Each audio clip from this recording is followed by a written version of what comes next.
Et le gars m'a dit, vous êtes tellement chanceux. Et puis là, il m'a conté qu'il y avait déjà un jeune qui était mort ici, à Saint-Hilaire, et puis beaucoup d'accidents. Donc ça, c'est un truc qui m'a marqué. Et il y en a d'autres encore. Il y en a d'autres encore. Comme quoi? Eh ben, en 2009, si je me souviens bien, c'était un mois après. C'est très étrange. Je travaillais dans un bar, comme portier. Et ce soir-là, il y a eu une altercation, comme beaucoup de soirs dans les bars. Tu sais, les gens boivent et puis il y a une bataille qui se déclenche. Et au moment où la bataille se déclenche, moi, je prends un des gars par l'arrière pour le maintenir, pour pas qu'il continue à péter une coche. Et là, quelqu'un le frappe et en reculant sur moi, la personne que je tenais met son pied sur mon pied, fait que je suis bloqué et je tombe en arrière avec le gars et je me pète l'arrière du crâne sur un coin de speaker en acier. Rideau, plus de son, plus d'image, terminé. Plus rien. Tout ce que je sais, c'est ce qu'on m'a raconté après. Ma tête, complètement. Ouais, j'ai pas vu de tunnel ou quoi que ce soit. On m'a dit que ma tête avait triplé de volume, j'avais une tête énorme, que j'avais plus de battements de cœur, plus de respiration. Il y a quelqu'un qui m'a probablement fait la respiration artificielle, j'en ai aucune idée, mais il y avait une fille qui était là, qui apparemment travaillait à l'hôpital Pierre Boucher, une cliente. Elle m'a retiré tous mes vêtements et tout, elle a pris mon pouls, elle a dit pendant quasiment 9 minutes, j'avais plus aucun signe vitaux, de rien, j'avais les yeux grands ouverts, les gens m'enjambaient, me reconnaissaient pas, hein, la plupart, et quand les gens ont su, tout le monde pensait que j'étais mort. Et lorsque je suis revenu à moi, j'étais dans un endroit très blanc, avec des gens en blanc au-dessus de moi, puis il y avait une musique qui jouait, qui était Amazing Grace, je me rappelle très très bien, et quand après je suis revenu directement, j'ai repris conscience. Là, les gars, ils sont pas en blanc, ils sont habillés en gris et rouge, marqué premier répondant, etc. Et puis, il n'y a pas de musique dans le radio. Les gars, ils écoutent.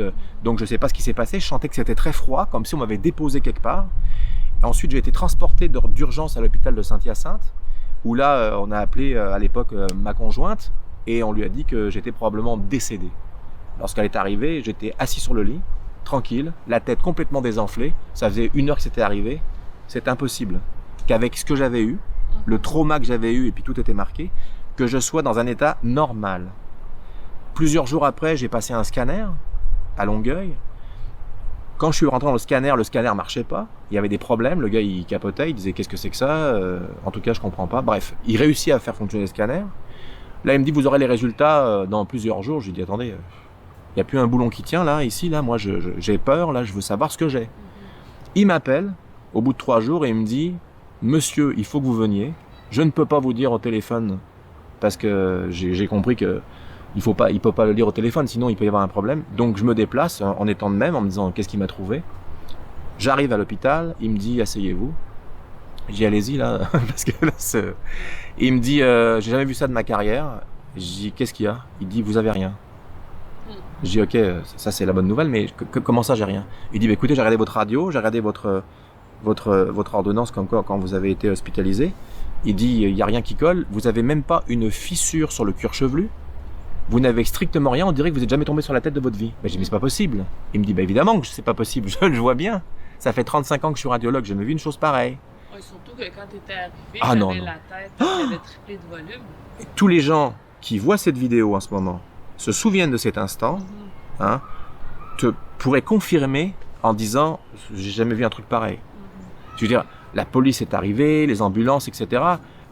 Quand ils m'ont vu dans l'état où j'étais, les gens se disaient, merde, il est mort. Puis surtout quand tu as les yeux ouverts, que tu respires pas, et que tu es de même, et que tu as la tête comme ça, tu te dis les séquelles, tu vois.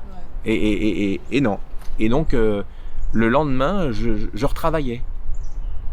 Parce que je me sentais correct, tu vois. Et donc, tout le monde me disait hey, t'as entendu, hier, il y a eu une grosse bataille à tel bar, il y a eu un mort. Je faisais ouais, c'est moi. Ouais. Et là, les gens disaient voyons. Alors, il y a toujours eu quelque chose de très bizarre de ce côté-là, tu vois, mais ça c'est du concret. Hein, ça, je vais te dire, ça, c'est le plus gros truc que j'ai eu. Puis même encore maintenant, je me dis que les gens en blanc ressemblent étrangement aux gens en blanc que j'avais déjà vus quand j'ai eu mon abduction lorsque j'étais enfant, tu sais, lorsque j'ai disparu sur la plage devant mes parents. Parce que j'ai vu ces êtres blancs. Et à part des médecins, il n'y a personne qui est en blanc. Surtout pas des gens qui sont, comment dirais-je, premiers répondants. Tu vois? Cette semaine, j'ai lu un article sur Tesla avec la téléportation. Ouais.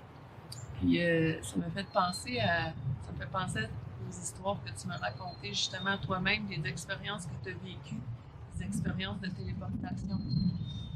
Par exemple, quand tu étais à l'école. Ah oui, au secondaire, ouais. Ah, il m'est arrivé un truc très très bizarre. J'étais à l'école, et puis on était en cours de je sais plus quoi, on va dire. J'étais à un examen. Et d'un coup, j'ai décidé. Tu sais, toujours à l'examen, t'as envie d'aller pisser, t'as envie d'aller aux toilettes. Hein.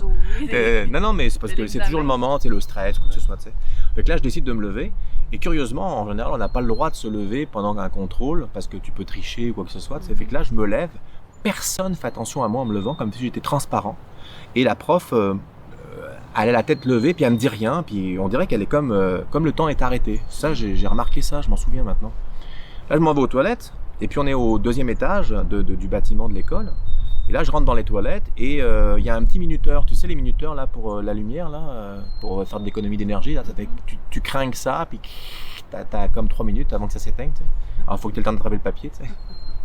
Et là, ce qui se passe, c'est que je suis en train de faire pipi. Et d'un coup, la lumière s'éteint.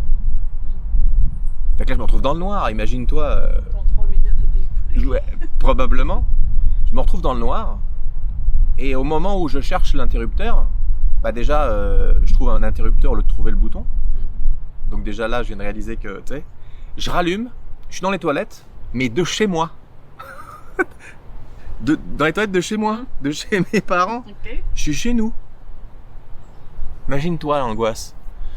Fait que là, je suis noté absent du contrôle. Parce que il était où, Jean-Charles? Là, tu reviens plus dans le cours, là? Non, je suis plus dans le cours. Mon manteau est posé sur la chaise, tout est là. Alors là, on se demande ce qui se passe. Là, on dit, il est peut-être allé aux toilettes. Ils y vont. Les toilettes sont barrées de l'intérieur. Il n'y a pas de fenêtre, il n'y a pas de lucarne. C'est une pièce, tu sais, comme quoi, tu vois. Et là, il réussit avec un serrurier à ouvrir la porte et je suis pas dedans. Mais la porte est barrée de l'intérieur, on est au 2e étage. J'étais chez moi. Donc, coup de téléphone. Ils ont appelé tes parents? Oui. Et à ce moment-là, ils leur disent, non, là, mes parents, je leur explique, là. Donc là, ils ont compris, là, ils m'ont baqué en me disant, non, il se sentait pas bien, il est rentré, etc., etc., etc. Mais tu peux imaginer que là, je suis pas somnambule, hein, je suis pas rentré, pas pris de bus, rien du tout. Je suis arrivé dans les toilettes de chez moi. Puis tes parents, comment ils ont... Mes parents, le truc, c'est que mes parents, j'ai des parents en or massif. Parce que mes parents, ils savent tout. Ils connaissent tout. D'ailleurs, tu vois bien quand on fait des vidéoconférences avec eux, ce qu'ils te disent. C'est tellement naturel pour eux, tu sais. Victor, machin, l'Alliance. Eux, pour eux, c'est parfait de ce côté-là. Donc, j'ai cette chance-là énorme de pouvoir dialoguer avec eux, de leur parler de tout et n'importe quoi. Et là, ils écoutent. Puis ils constatent. Je veux dire.